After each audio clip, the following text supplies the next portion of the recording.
Narito ang iyong lingguhang horoscope para sa Pisces para sa araw ng February 1 hanggang February 7. Sa pagsisimula ng linggong ito sa February 1, mararamdaman mo ang isang matinding emosyonal na pagiging sensitibo at malakas na intuisyon sa iyong paligid. Ang iyong puso ay magiging bukas sa mga pangangailangan ng iba na magbibigay sa iyo ng pagkakataon na maging isang manggagamot sa buong linggo.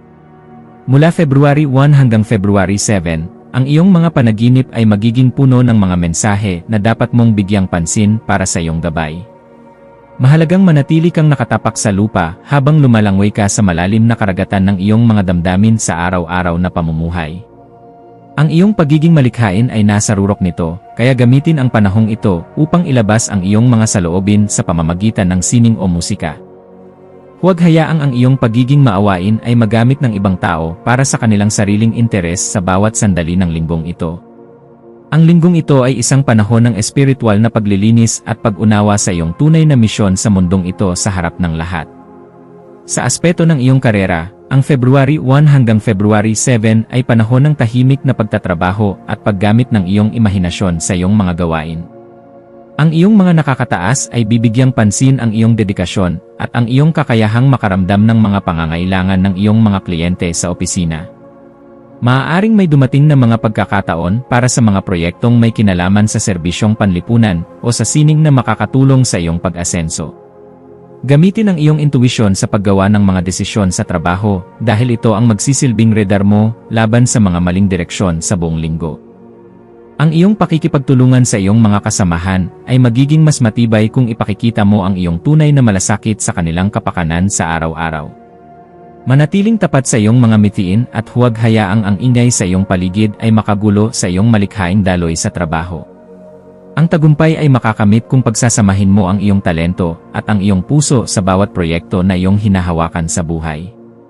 Pagdating sa iyong pananalapi, ang linggong ito ay nagpapaalala sa iyo na maging mapagmatsyag sa iyong mga gastusin na bunga ng iyong mga emosyon mula February 1. Maaari kang makatanggap ng tulong pinansyal o isang regalo na magpapagaan sa iyong mga alalahanin tungkol sa pera hanggang February 7. Mahalagang maging maingat sa pagpapahiram ng pera sa mga taong hindi mo lubos na kilala o sa mga proyektong walang malinaw na basehan.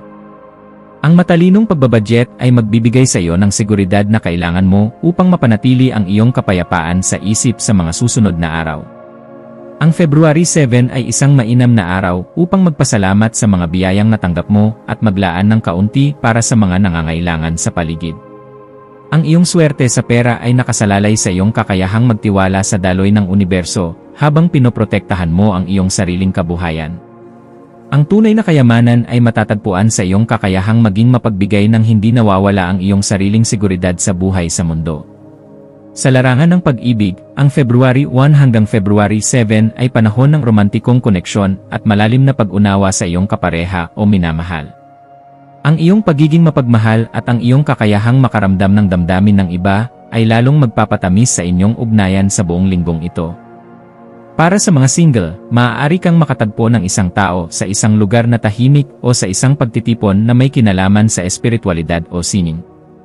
Ang inyong pag-uusap ay magiging puno ng misteryo at tamis na magdadala sa iyo sa isang bagong antas ng pagmamahalan sa araw-araw. Huwag hayaang ang iyong takot na masaktan ay magpigil sa iyo sa pagpapakita ng iyong tunay na nararamdaman sa taong mahalaga sa iyo. Ang pag-ibig ay magdadala ng paghilom sa iyong puso kung hahayaan mong ang iyong damdamin ay dumaloy ng may katapatan at respeto. Ang bawat sandali kasama ang iyong minamahal ay isang pagkakataon upang muling buuin ang inyong tiwala sa isa't isa sa gitna ng buhay. Ang iyong kalusugan ay dapat bigyan ng pansin, lalo na ang iyong paa, lymphatic system, at ang iyong sapat na pahinga mula February 1. Ang pagbababad sa tubig o ang paglangoy ay makakatulong upang mailabas ang mga negatibong enerhiya sa iyong katawan hanggang February 7. Mula February 1 hanggang February 7, makabubuting maglaan ng oras para sa sapat na pagtulog dahil ang iyong katawan ay mabilis mapagod sa mga emosyonal na karga. Iwasan ang mga lugar na may negatibong aura na maaaring magdulot ng panghihina sa iyong resistensya o bigat sa iyong pakiramdam sa araw-araw. Ang sapat na pag-inom ng tubig at pagkain ng mga pagkaing mayaman sa bitamina ay makakatulong sa iyong pangkalahatang sigla bago matapos ang linggo. Ang paggawa ng mga malikhaing gawain ay magsisilbing gamot sa anumang kalungkutan o stress na maaaring dumapo sa iyong isipan sa bawat sandali. Huwag kalimutang bigyan ng oras ang iyong sarili na manahimik at magmuni-muni upang mapanatili ang iyong koneksyon sa iyong banal na sarili. Ang iyong mga maswerteng numero ay 7, 16, 25, at 34.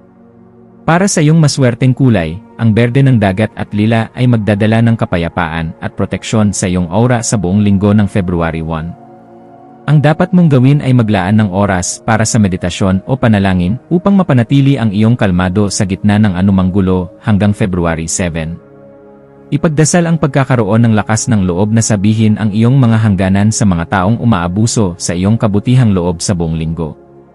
Ang pananalig sa iyong intuisyon ay magbubunga ng tagumpay at proteksyon na magsisilbing gabay mo sa iyong paglalakbay sa mundo sa araw-araw. Manatiling mapagkumbaba sa kabila ng iyong mga espiritual na talento at laging handang maging daluyan ng pagmamahal sa iyong kapwa-tao. Ang iyong tunay na lakas ay nasa iyong kakayahang magpatawad at magsimulang muli ng may sapat na pag-asa sa iyong puso sa buhay.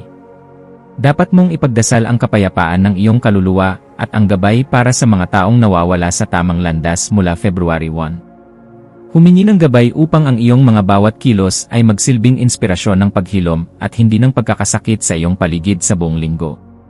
Ang panalangin para sa iyong pamilya at para sa lahat ng mga nagdurusa sa mundo ay makakatulong sa iyong espiritual na paglago hanggang February 7. Ipanalangin din ang katatagan ng iyong isipan upang hindi ka madaig ng mga ilusyon o maling akala na maaaring dumating sa iyong buhay. Ang bawat umaga ay simulan sa pagpapasalamat sa iyong buhay at sa mga pagkakataong maging instrument ng kabutihan ng universo sa bawat araw. Ang iyong pananampalataya ang magsisilbing angkla mo sa mga sandaling tila malabo ang direksyon ng iyong kinabukasan sa mundong ito sa bawat sandali. Magtiwala ka na ang bawat luha mo ay may katapat na ngiti at ang bawat hirap ay may kaakibat na biyaya mula sa langit. Sa pakikipagkapwa-tao, ikaw ay magiging isang mahusay na tagapakinig at tagapayo dahil sa iyong likas na empatya mula February 1 hanggang February 7. Ang iyong katapatan sa iyong mga kaibigan ay lalong magpapatibay sa inyong ugnayan at magdadala ng mga bagong pagkakaibigan sa buong linggo. Maging maingat sa pagtanggap ng mga negatibong emosyon ng iba upang hindi ka maubusan ng sarili mong lakas at sigla sa iyong araw-araw na pakikitungo. Ang iyong pakikisalamuha sa mga taong may malikhaing isipan ay magbibigay sa iyo ng mga bagong inspirasyon para sa iyong sariling mga proyekto sa buhay. Ang pagpapakita ng tunay na pagmamahal sa bawat tao na iyong makakasalamuha ay magpapaangat sa iyong espiritual na katayuan sa lipunan sa bawat sandali. Manatiling tapat sa iyong sarili habang pinapalawak mo ang iyong koneksyon sa mga taong may malasakit sa sining at sa kapwa-tao sa mundo. Ang iyong presensya ay magsisilbing kapayapaan sa anumang gulo na maaaring mangyari sa iyong kapaligiran sa bawat araw ng linggong ito. Ang iyong pagiging malikhain ay lilitaw sa paggawa ng mga tula, musika, o sining na nagpapahayag ng iyong pinakamalalim na damdamin mula February 1. Gamitin ang iyong imahinasyon upang makabuo ng mga paraan kung paano mo maibabahagi ang iyong mga pangarap sa mundo hanggang February 7. Ang linggong ito ay mainam para sa paggawa ng mga proyektong may kinalaman sa fotografiya o pagpipinta na magbibigay ng kagalakan sa buong linggo. Hayaan ang iyong intuisyon na gumabay sa iyo sa pagpili ng mga paksang magbibigay ng liwanag sa iyong isipan sa bawat sandali ng iyong paggawa. Ang pagpapahayag ng iyong sarili sa pamamagitan ng sining ay magdadala sa iyo ng tunay na katuparan at kapayapaan sa iyong puso sa buhay. Ipakita ang iyong galing ng may kumpiyansa at huwag mahiyang ibahagi ang iyong mga talento sa mga taong nagtitiwala sa iyong kakayahan sa bawat araw. Ang iyong sining ay may kapangyarihang magbigay ng pag-asa sa mga taong nakakaramdam ng kalungkutan sa kanilang sariling buhay sa universo. Sa loob ng iyong tahanan, mararamdaman ang isang atmosfera ng kaimbutan at espiritual na katahimikan mula February 1 hanggang February 7. Maglaan ng oras upang makipag-usap sa iyong pamilya tungkol sa inyong mga damdamin at sa mga bagay na nagbibigay sa inyo ng inspirasyon sa buhay. Ang pag-aayos ng iyong altar o ang paglalagay ng mga kagamitang nagpapakita ng iyong pananampalataya ay magbibigay sa iyo ng lakas sa bawat araw. Iwasan ang pagkakaroon ng hindi pagkakaunawaan dahil sa iyong pagiging sensitibo, matutong maging matatag sa harap ng mga maliliit na puna sa buong linggo. Ang pagkakaroon ng suporta mula sa iyong mga mahal sa buhay ay magsisilbing proteksyon mo sa pagharap sa mga hamon sa labas ng inyong tirahan. Ang iyong tahanan ay dapat maging santuwaryo ng iyong kaluluwa kung saan malaya kang mangarap at magmuni-muni ng walang anumang pag-aalinlangan. Ang bawat sandaling kasama ang iyong pamilya ay isang mahalagang bahagi ng iyong paghilom bilang isang tapat na Pisces sa mundong ito. Sa emosyonal na antas, makakaranas ka ng matinding kagaanan kapag naramdaman mong ikaw ay pinapatawad at pinapahalagahan mula February 1. Mahalagang pakawalan ang mga sama ng loob sa nakaraan at magtiwala sa proseso ng pagbabago ng iyong buhay sa buong linggo hanggang February 7. Ang iyong emosyon ay magiging malalim, kaya gamitin ito upang magbigay ng kagaanan sa iyong sarili at sa ibang tao na nangangailangan ng karamay. Ang February 7 ay panahon ng pagpapasalamat sa lahat ng mga aral na itinuro sa iyo ng iyong mga karanasan sa mga nagdaang araw. Ang pagtanggap sa iyong pagiging sensitibo bilang isang lakas at hindi kahinaan ay magbibigay sa iyo ng karunungan na kailangan mo sa bawat sandali. Manatiling matatag sa iyong paniniwala na ang bawat pangyayari ay may banal na layunin na magdadala sa iyo sa mas mataas na antas ng pag-ibig. Ang kapayapaan ng puso ay makakamit kung matututo kang magtiwala sa daloy ng universo ng may sapat na pasensya at pag-asa sa mundo. Ang espiritualidad ay magiging malakas na sandigan mo habang hinahanap mo ang iyong koneksyon sa banal na may kapal mula February 1. Ang paglalaan ng oras para sa tahimik na pagdarasal ay magbubukas ng iyong isipan sa mga mensahe ng iyong mga gabay hanggang February 7. Maniwala ka na ang bawat pagkakataon ay isang hakbang patungo sa katuparan ng iyong misyon na magdala ng pag-ibig sa buong linggo sa iyong buhay. Ang iyong pananalig ay magsisilbing lakas mo sa gitna ng anumang bagyo na maaaring dumaan sa iyong buhay sa araw-araw na pakikipagsapalaran. Ipagpatuloy ang pagiging mapagbigay sa iyong espiritual na enerhiya sa pamamagitan ng pagdarasal para sa kapayapaan ng bawat nilalang sa buong mundo. Ang iyong koneksyon sa banal na gabay ay magpapatatag sa iyong kalooban sa bawat araw ng iyong buhay ng may sapat na pasasalamat sa langit. Ang tunay na espiritualidad ay nasa iyong tapat na pagsisilbi sa mga taong nangangailangan ng iyong tulong at pag-unawa sa bawat sandali. Sa kabuuan, ang linggong ito ay isang mahalagang yugto para sa iyong paglago bilang isang mapagmahal at tapat na Pisces mula February 1. Ang bawat karanasan mo hanggang February 7 ay may kaakibat na biyaya na dapat mong pahalagahan ng buong puso sa bawat sandali ng iyong buhay. Huwag mong kakalimutan na ang iyong tunay na kapangyarihan ay nagmumula sa iyong katapatan sa iyong damdamin at sa iyong may kapal sa lahat ng oras. Ang iyong determinasyon na maging instrument ng paghilom ay magbubunga ng tagumpay na tatagal ng mahabang panahon sa iyong buhay sa universo. Manatiling mapagmasid sa mga pahiwatig ng langit habang inaabot mo ang pinakamataas na pangarap ng iyong kaluluwa sa karera at sa personal. Ang linggong ito ay magtatapos ng may malaking pasasalamat dahil sa iyong mga nakamit na maliliit at malalaking himala sa araw-araw. Magalak ka dahil ikaw ay pinagpala at ang iyong malalim na liwanag ay patuloy na magbibigay ng init sa mundo sa bawat sandali. Maging handa sa mga bagong inspirasyon na magbubukas para sa iyong karera at sa iyong malikhaing buhay sa pagtatapos ng linggong ito mula February 1.